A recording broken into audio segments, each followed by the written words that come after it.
right, here we got Lily. Ready? Gonna let her run a little bit. First couple good throws. Then we'll do a little work on it.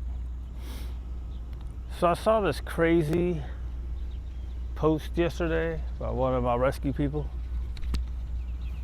No? Do you want to play that game? Sometimes we play this game where when she stops, if I throw one the other way, she goes and gets it. What you doing, crazy? It has to be that ball, huh? It was a little puppy, right? We've had applications for this one, but we want to find the right home. And which that's a good sentiment. But they go, he's so social that we want him to go into a house with other dogs. That doesn't matter. Dogs don't need to have other dog friends. And you're looking at a 4-month-old puppy, of course it's social to play with all the other puppies. So the problem with a lot of people that have multiple dogs is they don't match the energies right? Still no? You being funny? And the energy this puppy has as a puppy isn't going to be the same as when it's older, right? Now you can, as long as you teach it to act right, it's going to be fine, right? But you then have to fulfill the different energies, which is what I go through, right? I have to fulfill my different dogs' energies, and most people aren't going to do that. Ready? Good.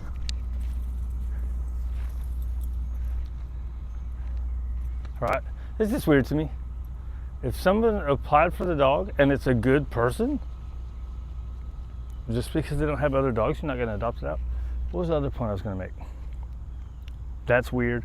And then that dogs don't need, it's good for them to have friends. Oh, then I went off into the energy part, which that was it. And then the other part was, I don't know, I forget. Oh, sometimes that's what creates a lot of problems, right? Good. Yes. I don't know. I just think it's weird. Of course you want to find the right home.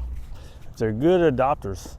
Now if they're people that only want an only dog, right?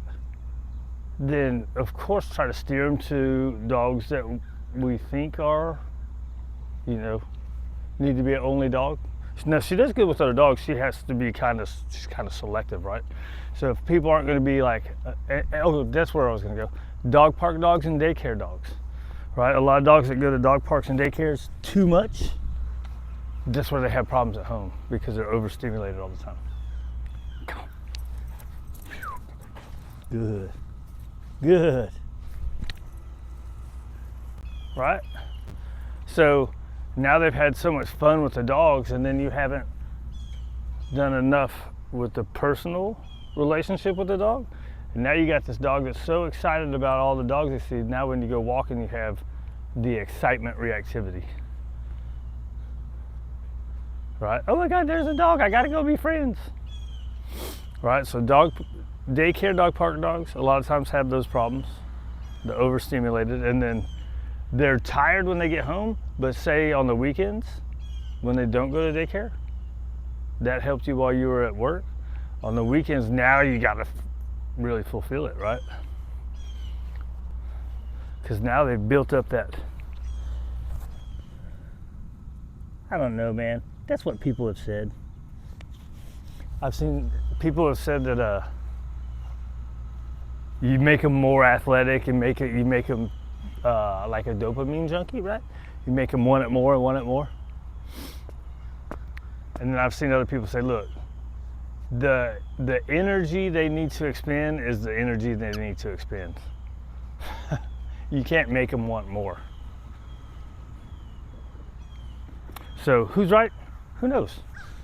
Depends on your dog. There's only 5 minutes, dude. We ain't even doing nothing.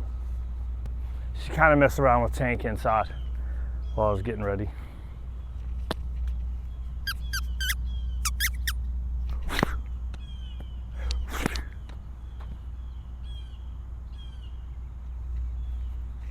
All right, walking it is, girl.